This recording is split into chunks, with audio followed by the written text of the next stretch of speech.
귀한 믿음의 가족 여러분, 오늘도 주님의 말씀 안에서 참 회복을 경험하는 복된 하루가 되시기를 바랍니다. 오늘 말씀은 누가복음 6장 1절에서 11절입니다. 안식일에 예수께서 밀밭 사이로 지나가실새 제자들이 이삭을 잘라 손으로 비비어 먹으니 어떤 바리새인들이 말하되 어찌하여 안식일에 하지 못할 일을 하느냐. 예수께서 대답하여 이르시되 다윗이 자기 및 자기와 함께한 자들이 시장할 때 한 일을 잃지 못하였느냐. 그가 하나님의 전에 들어가서 다만 제사장 외에는 먹어서는 안 되는 진설병을 먹고 함께한 자들에게도 주지 아니하였느냐. 또 이르시되 인자는 안식일의 주인이니라 하시더라. 또 다른 안식일에 예수께서 회당에 들어가사 가르치실새 거기 오른손 마른 사람이 있는지라. 서기관과 바리새인들이 예수를 고발할 증거를 찾으려 하여 안식일에 병을 고치시는가 엿보니 예수께서 그들의 생각을 아시고 손 마른 사람에게 이르시되 일어나 한가운데 서라 하시니 그가 일어나 서거늘. 예수께서 그들에게 이르시되 내가 너희에게 묻노니 안식일에 선을 행하는 것과 악을 행하는 것, 생명을 구하는 것과 죽이는 것 어느 것이 옳으냐 하시며 무리를 둘러보시고 그 사람에게 이르시되 내 손을 내밀라 하시니 그가 그리하매 그의 손이 회복된지라. 그들은 노기가 가득하여 예수를 어떻게 할까 하고 서로 의논하니라. 아멘. 오늘 우리가 함께 읽은 말씀에서는 안식일에 있었던 일을 소개하고 있습니다. 1절과 2절의 말씀입니다. 안식일에 예수께서 밀밭 사이로 지나가실새 제자들이 이삭을 잘라 손으로 비비어 먹으니 어떤 바리새인들이 말하되 어찌하여 안식일에 하지 못할 일을 하느냐. 예수님과 제자들이 밀밭 사이를 지나가다가 예수님의 제자들이 밀 이삭을 잘라서 손으로 비벼 먹는 일이 있었던 것입니다. 여기서 잠깐 생각을 해보면 우리가 구약 성경을 보게 되면 추수를 할 때에는 모퉁이까지 다 거두지 말고 가난한 사람과 거류민들을 위해서 일부를 남겨놓도록 말씀하셨던 것을 보게 됩니다.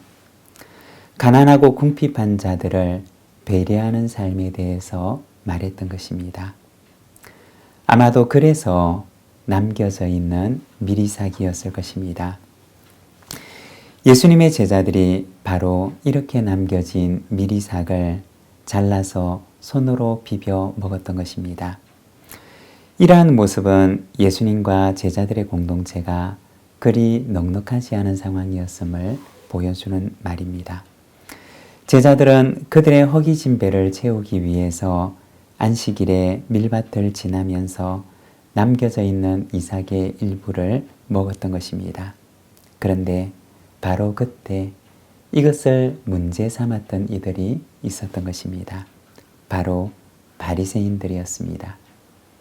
2절에 보면 그들은 말하기를 어찌하여 안식일에 하지 못할 일을 하십니까? 라고 반문합니다. 예수님의 제자들이 밀밭 사이를 지나면서 그들의 허기진 배를 채우기 위해서 이삭을 잘라 먹었던 행동은 그들의 서기관들이 만들어 놓은 안식일의 조항에 따르면 해서는 안 되는 일이었기 때문이었습니다. 이들은 모세의 오경의 말씀들을 613가지의 하라는 조항과 하지 말라는 조항으로 나누어 놓았던 것입니다. 그 중에 안식일의 허기를 채우기 위해서 밀이삭을 잘라먹는 행동은 거기에 따르면 해서는 안 되는 조항이었던 것입니다. 그래서 그들은 예수님의 제자들에게 말하기를 어찌하여 안식일에 하지 못할 일을 하느냐라고 지적하고 또 책망했던 것입니다.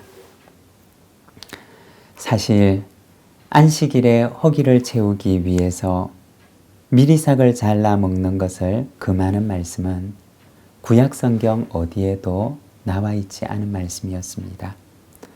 그것은 구약 성경에 나오는 율법의 말씀이 아니라 서기관들이 만들어 놓았던 그들의 금지 규정이었던 것입니다. 여러분, 무엇이 과연 성경과 율법의 그 본래의 취지에 맞는 행동일까요?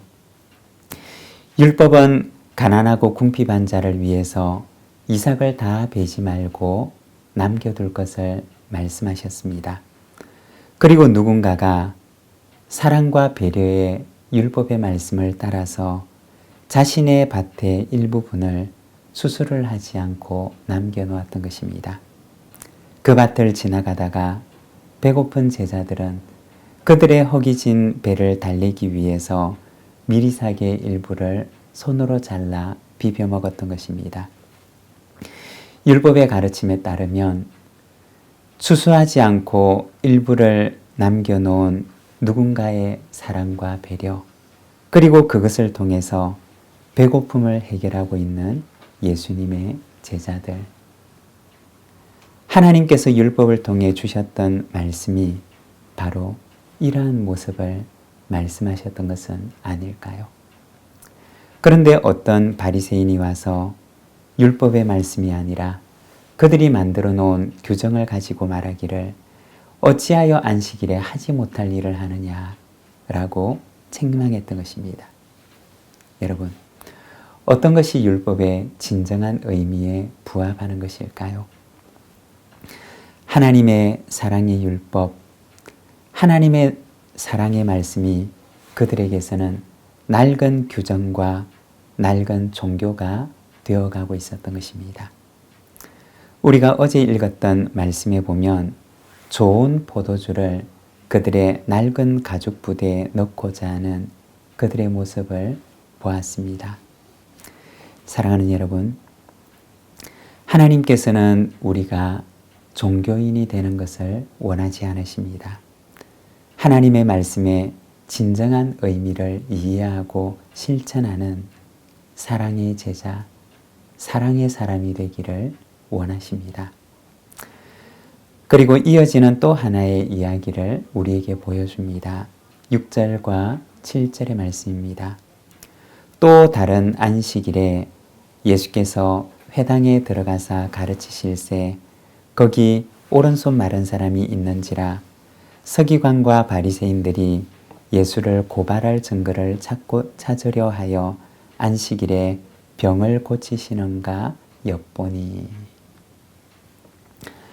또 다른 안식일에 있었던 이야기입니다. 예수님께서 회당에서 가르치실 때 한쪽 손을 사용할 수 없는 사람이 있었습니다. 여기서 마르다라고 하는 말은 마치 나뭇가지가 마른 것처럼 사람의 한쪽 손이 그와 같이 된 것을 말하는 것입니다. 그 사람에게 있어서는 얼마나 고통스러운 일이었을까요? 얼마나 비참한 일이었을까요? 그런데 한편에서는 가만히 지켜보는 사람들이 있었는데 예수님이 안식일에 병을 고치시는가 고치지 않는가를 지켜보고 있었습니다. 왜 그랬을까요? 만일에 안식일에 병을 고치는 행위를 한다면 즉시 예수님을 고발하고자 했기 때문입니다. 왜냐하면 그들이 가지고 있는 서기관들이 만들어 놓은 규정에 따르면 안식일에는 당장 죽을 일이 아니라면 어떤 치료의 행위도 해서는 안 되었기 때문입니다. 9절에 보면 예수님께서 그들을 향해서 물으십니다. 예수께서 그들에게 이르시되 내가 너희에게 묻노니 안식일에 선을 행하는 것과 악을 행하는 것, 생명을 구하는 것과 죽이는 것 어느 것이 옳으냐 하시며. 여러분, 누가 안식일을 범하는 것이고 누가 안식일을 지키고 있는 것일까요? 한 사람은 마치 짐승을 잡기 위해서 덫을 놓은 것처럼 예수님이 안식일에 병을 고치시는가 고치지 않는가를 지켜보고 있었습니다. 만일 예수님께서 그렇게 한다면 그는 당장이라도 예수님을 고발하기 위해 기다렸던 것입니다. 그러나 예수님께서는 그 사실을 알고도 안식일에 병자를 고쳐서 건강을 회복하도록 도우십니다. 누가 안식일을 범하는 것이고 누가 안식일을 지키는 것일까요? 안식일의 진정한 의미는 무엇일까요? 오늘 본문에 보면 안식일의 주인이 되신 예수님에 대해서 말씀을 하시는데 누가복음 4장 18절과 19절에 보면 예수님의 공생의 사역의 의미에 대해서 말씀을 합니다. 주의 성령이 내게 임하셨으니 이는 가난한 자에게 복음을 전하게 하시려고 내게 기름을 부으시고 나를 보내사 포로된 자에게 자유를 눈먼 자에게 다시 보게 함을 전파하며 눌린 자를 자유롭게 하고 주의 은혜의 해를 전파하게 하려 하심이라 하였더라. 그리고는 말씀하시기를 이 글이 오늘 너희 귀에 응하였느니라 고 하십니다. 안식일의 참 의미는 포로된 자를 자유롭게 하고 눈먼 자를 보게 하고 눌린 자를 자유케 하며 주님의 은혜의 날을 선포하는 것임을 말씀하십니다. 여러분, 우리의 삶 속에도 복음이 되는 역사가 일어나기를 소망합니다. 하나님의 말씀이 사람의 규정에 갇히는 것이 아니라 복음이 우리 안에서 진정한 능력이 되어 우리 안에 다시 복음의 능력이 살아나게 하는 역사를 일으키게 하시기를 소망합니다. 기도하겠습니다. 하나님 아버지 은혜를 감사합니다. 오늘 우리가 주님의 말씀을 통하여서 안식일의 참 의미를 밝히시는 주님의 말씀을 바라봅니다. 하나님 아버지, 참으로 우리 안에도 복음이 되며 참으로 눌린 자가 자유롭게 되고 갇힌 이가 자유를 얻으며 하나님 안에서 눌린 자가 참 해방되는 역사가 일어남을 우리 안에도 바라보게 하시기를 주님 간구합니다. 하나님, 우리의 삶을 하나님께서 붙들어 주시고 우리의 모든 묶인 것들과 눌린 것들을 주님께서 풀어주시고 노임을 받게 하시며 하나님 안에서 참 자유를 누리는 저희들의 삶이 되도록 주님 인도하여 주시옵소서. 하나님 아버지, 참으로 낡은 가족부대와 같이 종교인이 되어 살아가는 것이 아니라 참 복음의 사람이 되어 살아갈 수 있도록 주님 은혜를 베풀어 주옵시고 오늘도 이 사랑과 자유의 복음을 기다리는 많은 이들에게 이 생명의 복음을 전할 수 있도록 은혜를 베풀어 주시옵소서. 우리 구주 예수 그리스도의 이름으로 기도드립니다. 아멘.